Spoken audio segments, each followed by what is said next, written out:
is Notsam Wrestling. Introducing your host from New York, here is Sam Roberts.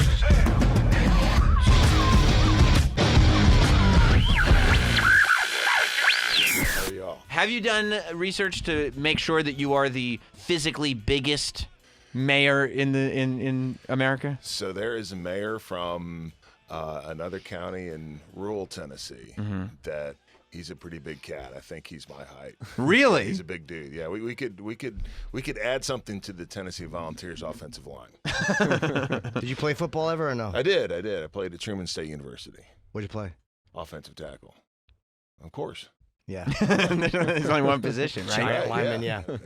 Everybody's got stories about Andre the Giant in wrestling and how he didn't like other giants, right? Because it threatened his spot as the giant. So when you came into WWE as Kane, right, and you're there to fight the Undertaker, and you're just as big as him, and you're this demonic character, was there any of that in the Undertaker early on? Like, no, who was this guy? He was my biggest advocate. He loved it. Yeah, because, for a couple different reasons. I mean, we'd already known each other. In fact, our first match had been in Knoxville. I wasn't even in WWE. He'd come down and done a match for Smoky Mountain Wrestling.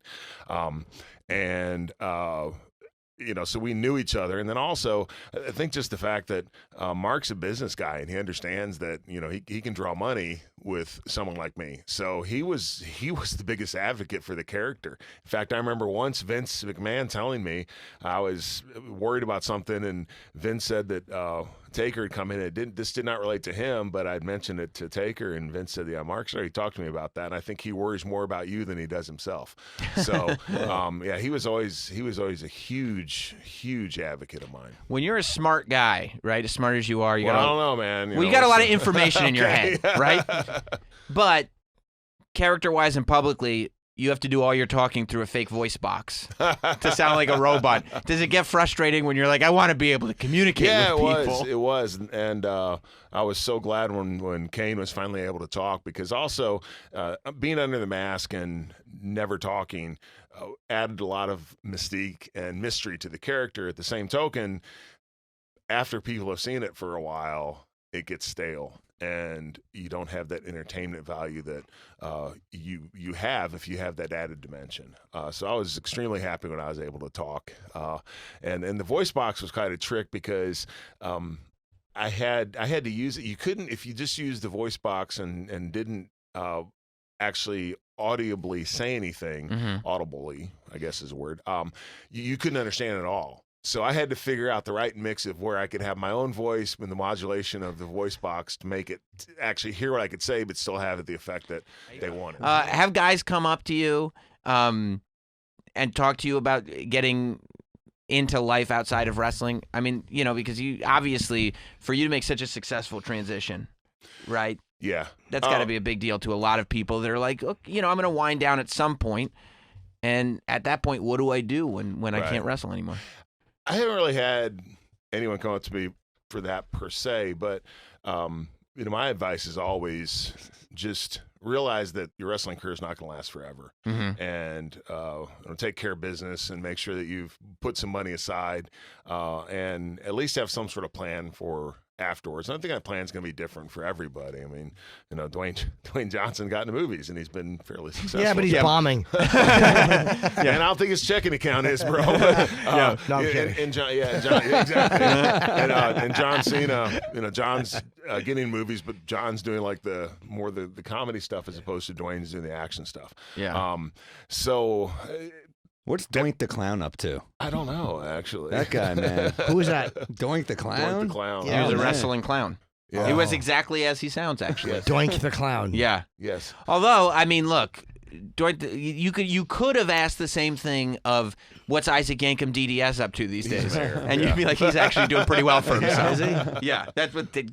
Before Kane was Kane, he was the fake Diesel. Yeah. And then before he was the fake Diesel, damn. he was Isaac Yankem DDS. Yes. See, I tapped out of that whole world after I Chief Jay Strombo lost his congressional bid. Bob Backlund ran for Congress, too. He did, right? Yes, Whoa. he Yes, did. he did. And Stephanie, I mean, Vince's wife she did get elected, Linda. right? Yeah, She did not know. She didn't get Oh, elected. she ran, but but she didn't get was, elected. she was appointed as to the head of the small business. Yes, there's a lot of Administration. people in politics. Jesse who Ventura, wrestle. right? Jesse, yeah, Jesse. He's a Oh, governor. right, Jesse. He was a mayor and then governor. Yeah. How did I forget him? Yeah. How do you know, right? So, like, Kane, obviously, one of the most successful wrestling characters of all time. But like we said, it's after a string Right. of it's a hit after a string of misses. Sure. That you kind of know going in. You're like, okay, I got to make a wrestling dentist work. Okay, I got to make a. And that was my exact reaction.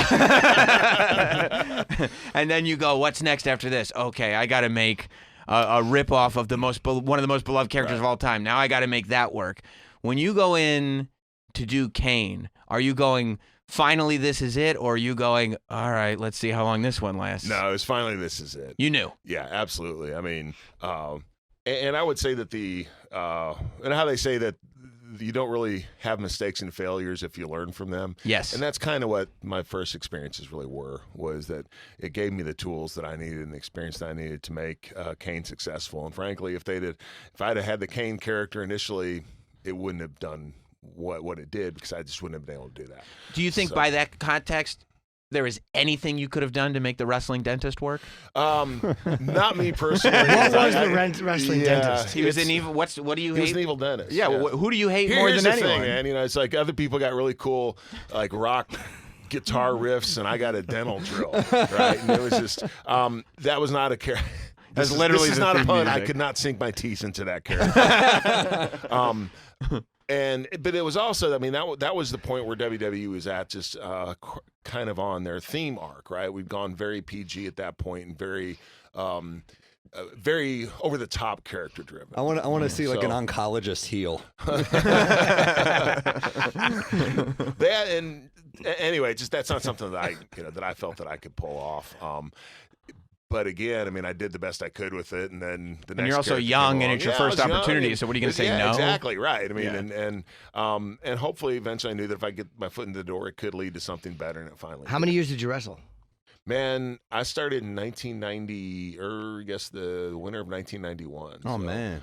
almost 30 years. Would Yeah, you want to that's- play? Was Kevin Nash pissed when you do the No. diesel? They're No, cool with because it? everyone understands it's business.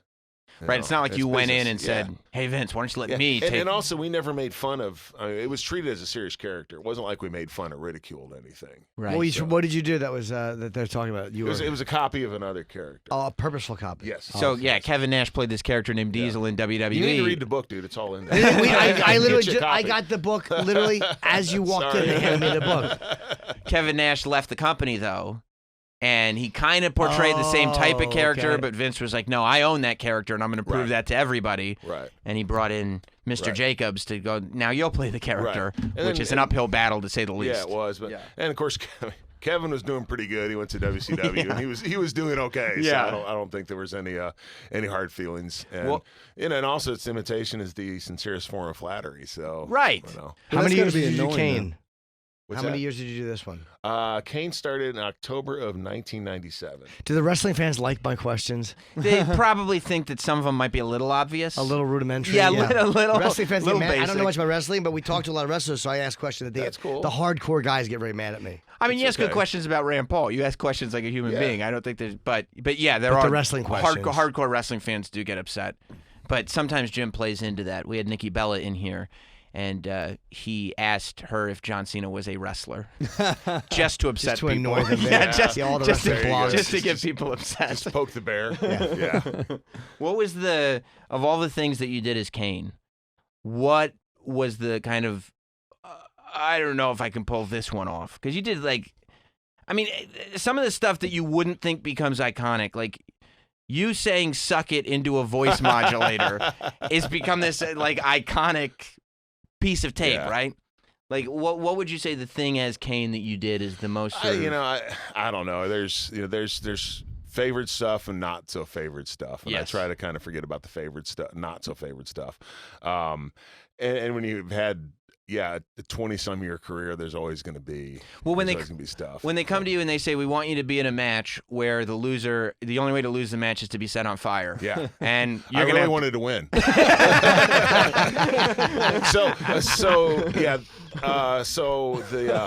Everybody remembers, okay, I'm going to give you a little wrestling history lesson here. So at King of the Ring 1998, Undertaker and Mick Foley have the Hell in the Cell match where Mick goes flying off the cell. You know that twice. match. Of course I do. Yeah. What everybody forgets I was is supposed to be there. I won my first world championship that night against Stone Cold Steve Austin. And at the end of the match, what was supposed to happen and what eventually did happen was Mick Foley comes out and interferes and Undertaker comes out and interferes, and that allows me to win. When Mick went through the top of the cage, he was in a not very good way. Yeah. And I'll never forget this because the stipulation of the match was if I didn't win, I would set myself on fire, right? Attitude Era was a wild time. I really needed you to not fall through the cage. Exactly. So Mick is laying out there crumbled heap, and Mick's my buddy. I mean, we're all concerned. I'm like, oh, man. And he starts moving. He's like, oh, it looks like he's okay. And then Vince looks at me. He's like, you're going to have to figure out what we're going to do in case he can't come back out. And I'm like, first of all, I'm like, me? You got all these people around, all these writers and stuff. Why you look at me? And then second thought was, oh my God, if I got to figure out a way I can win, or it's going to be a very short-lived, albeit spectacular ending. But I'm going to have to set myself on fire. I don't think I can do that one. Right. So how do you set yourself on fire? Obviously it's not real. Yeah. But... Now, and we had some Inferno matches where we did do stunts that included burns. And so we'd have Hollywood stunt coordinators come out and help us. Were you really getting burned or no? It's mishaps Hollywood. happen, yeah. Yeah, I never got seriously injured because we took the proper precautions. But nevertheless, you are dealing in a dangerous environment. Yeah, you still got to walk out of an arena with an arm in flames. Yeah, exactly. Yeah, and you're not you haven't spent your life training to be a stuntman. Exactly. Right? And that's what's so unique about WWE is the fact that 1 second you're in a match, the next second you're doing a promo, the next second you might be on fire. You have to be able to keep all of that stuff going at the same time, and it's the ultimate in multitasking. Does that lifestyle prepare you for I feel like even entering into politics or whatever you enter into, when you spend that much time in WWE, you're just in this mind state where whatever gets thrown at you, you just learn how to deal with it, make the most of it, and move on to the next thing. Yeah, that's true. I've actually not really thought about that before. Yeah. But that's a great point, is you have to be very adaptable because we do so many different things. But also, I've had tons of media training. I've dealt with media now for going on 30 years. A lot of basically team building and backstage politics, and there's a lot of that. So it probably did prepare me pretty well. And yes, the adaptability and thinking basically I'm going to have to fake it until I make it. You have to do that. When you say media training, do you mean like official media training? Like what do they tell you in media training? 'Cause I know people go through it and it helps. What do they say? Like, You've never been media trained, Jim? No, I literally just kind of, it's just so natural for me. It was a gift, but what do they say to you? It was a gift. And you're so humble and modest. What am I going to say? Jim, you just move people. What is media training like? Will they say avoid this, or if they ask you this, how do they train you? Yeah, it is a lot of that. Learning to speak in sound bites, learning to get the information across and that sort of thing, learning how to deal sometimes with a hostile interviewer. Speaking in sound bites. Yes. Yeah, and everybody does. That's what we just say about Twitter, right? That's what you have to do nowadays because you're only going to be on, if you're on camera, saying in a segment, most cases you're not going to be on with a half-an-hour interview. It's going to be 15 seconds, maybe even 5 seconds. How long is a sound bite? Do they tell you? Is it like just one sentence? 10 seconds. I love that they tell you might have a hostile interviewer. Also, we might light you on fire sometimes. So you can deal with it. Exactly. How do the people of you're mayor of Knox County, right? How do the people of Knox County feel when they see their mayor on Monday Night Raw? Because you're not there. Obviously, you're not wrestling kind of actively every week anymore, but just a few weeks ago. Yeah, I won the 24/7 championship. Right. I think I've never seen De Blasio chokeslam anyone. Exactly. Yeah. I think most people think it's cool because it highlights our area. I think just having a mayor of your town that can still pull off wearing spandex is, most mayors can't do that. That would cause me to vote for somebody else. Exactly. There you go, man. That's exactly right. So wrestling fans have seen Kane start off as Kane the Demon, the Undertaker's brother. Then you went into this monster, the voice box, the unmasking with half of a shaved head, very quickly into the full shaved head, which was, I'm sure, your call. Yes. I mean, into Kane, the kind of corporate Weasley guy, corporate Kane. Do you have a favorite era into Kane that now wrestles in a wig Kane? Yes. Do you have a favorite era of Kane to portray? There are two. It's the original, the first one, the first incarnation in 1997 through 1998, and then also with Daniel Bryan as Team Hell No. And because those are about as far apart as you can get. You have one, the dark, mysterious character, and then the other one, the funny comic relief on the show. They had the devil's favorite demon go to anger management classes to work out better as a tag team. Yeah, it was great. That's funny. But I think if you'd ask people in 19 like the year 2000 or a little earlier than that, that you're tell them Kane's going to be the comedic relief on the show, right? People would have looked at you like you're nuts. Yeah. So it was fulfilling for me to be able to pull that off, and then also hopefully I show people that I have some versatility as a performer. Well, you've made a lot work in wrestling. You've made now a lot work in politics. And let's plug his book signing too. Yeah. This is the book is, by the way, Mayor Kane: My Life in Wrestling and Politics. Of course, by Glenn Jacobs. And the book chronicles everything. Like, your career is so great because you're such a multi-generational performer that, like, I was talking to Sam Morril, who hasn't watched wrestling in forever, but he watched wrestling when he was a kid, and that meant that it could be Isaac Yankem, it could be Kane showing up in 97. It could what's really wild, man, is that I haven't, I'd done, like I said, the occasional bit on TV, but pretty much for 2 years I haven't been on TV much. I get recognized more now than I ever have. And a lot of it's because of the Attitude Era in WWE.